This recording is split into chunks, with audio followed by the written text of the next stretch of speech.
Welcome to the Fair but Firm Boxing Talk Show. We're here today with none other than Tony Weeks, an outstanding legendary referee from Las Vegas, Nevada. Tony, welcome to the show. Thank you, Joe. Good to be here. Great. Tony, the fans want to know a little bit about refereeing, what the referees look for when they're refereeing a fight. I want to go back a little bit. When you first started out in Las Vegas, a little while in here, you started doing some main events. I remember the first main event you referee was Bernard Hockman against Antoine Eccles. Yeah. And I remember that night back after the fight, it was a tough fight. Can you walk us through a little bit what happened that night? Yes, as you know, that was my first big fight here in Las Vegas. It was on a Friday night, and it preceded the big fight with Fernando Vargas and Tito Trinidad. The next night. Right, so everybody was in town for this fight. It was a rematch, and this was my first Bernard Hopkins fight. I didn't know exactly that it was a real grudge match, and these guys didn't really genuinely like each other. But going into the fight, no sooner than the fight started, Bernard, using his tactics in the ring there, frustrated Eccles. Eccles got mad and kind of yelled something at me. Bernard stopped, and Eccles hit Bernard, and Bernard, being a Philadelphia fighter, hit him back, and I had to jump in there and say a few choice words that they understood. So as the fight goes on, all these things are occurring that I've never experienced before in the ring. And I'm thinking to myself, was like, wow, you know, the HBO people, Larry Merchant, these guys, they're going to have a field day on this one. Because, you know, when you're going through something in real time, it's totally different when you have time to sit back and look at it and evaluate it. So Bernard hits Eccles in the back of the head.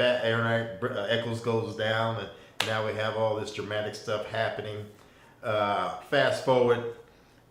All these things are still happening in the fight as the fight goes on. Bernard's still doing those things. I'm warning Bernard and warning him. And finally, you know, I took a point away from Bernard, and we kind of got a little standing joke with each other every time we see each other. You know, because after I took a point away, I went over to the corner. I said, "Hey, Bernard, you know, cut it out. Fight like a champion." And you know, he said he couldn't dispute that, and it was like, you know, no one's ever said that to him, and he fought like a champion, and eventually he wore down Eccles, and the fight was stopped in the 10th round. And I remember a sigh of relief, like, okay, this is over with. And I've never been so physically and mentally drained, doing a boxing match. And I remember at the time, Mark Ratner, who was the executive director at the time, you know, came into the ring, and and when Mark comes in the ring, there's either some controversy or potential for some controversy. And so Mark just told me, hey, you know, after they announce the name, just go straight to the back. And so they announced Bernard, and I raised his hand, and I'm getting out of the ring, and I'm walking to the back, and, you know, you're walking through a gauntlet of screams and yells and this, that, and the other. Some people say you did a great job. Some people say you didn't.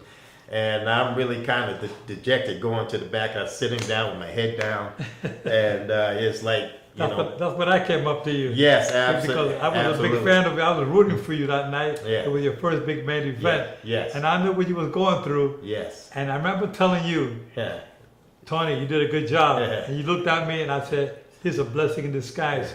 This is where you graduate to the big leagues now. Exactly. And you did a good job. Well, thank you. Yeah, I mean, you know, at the time when you said it to me, you know, I was like, well, he's just trying to comfort me, and, you know, but like I said, when I had time to sit down and look at the fight and analyze it, I said, wow, it wasn't that bad. You know, it was a tough fight. Right. It was a tough fight, and it gave me an opportunity to display my skills. It showed me what I had in me as a referee. And yes, you know, when I came to Las Vegas, I was already professional, but I kind of graduated to the professional ranks doing that fight. Yeah, I want to go. We got about a minute and a half to go. I just want to talk a little bit about your fight, the great fight, one of the top 10 fights in boxing history of all time. You got to go Diego Corrales and Jose Luis Castillo. Yes. Walk us through that real quick. Wow. Well, you know, I got to really take you back. Originally, I wasn't supposed to do that fight for whatever the reason, and it was okay with me at that time because if you remember, The following week we had the big name fight with Winky Wright and Tito Trinidad. So I was, as a referee, you want the big name fights. But I got that fight, and I didn't, I've done Corrales before, and I knew what he was capable of doing, and I've seen Castillo fights. I knew he was capable of doing, and this was a unification fight, and these guys got in there from round one, and it was just nonstop action back and forth.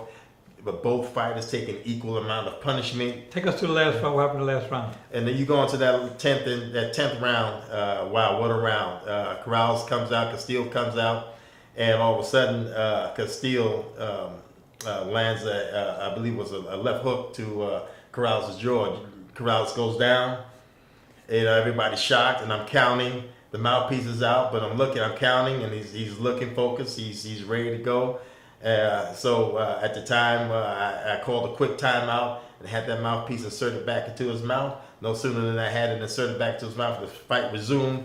He gets knocked down again, but this time he was still okay. He was coherent. He was looking at me, and everything was fine. And all of a sudden, he ended up the mouthpiece out again. So now, as a referee, I got to take some action on this because it could be some stalling type tactics. So I took a point away, and I didn't waste any time. As I was taking him to the corner, I was indicating to each judge, take a point away from Corrales.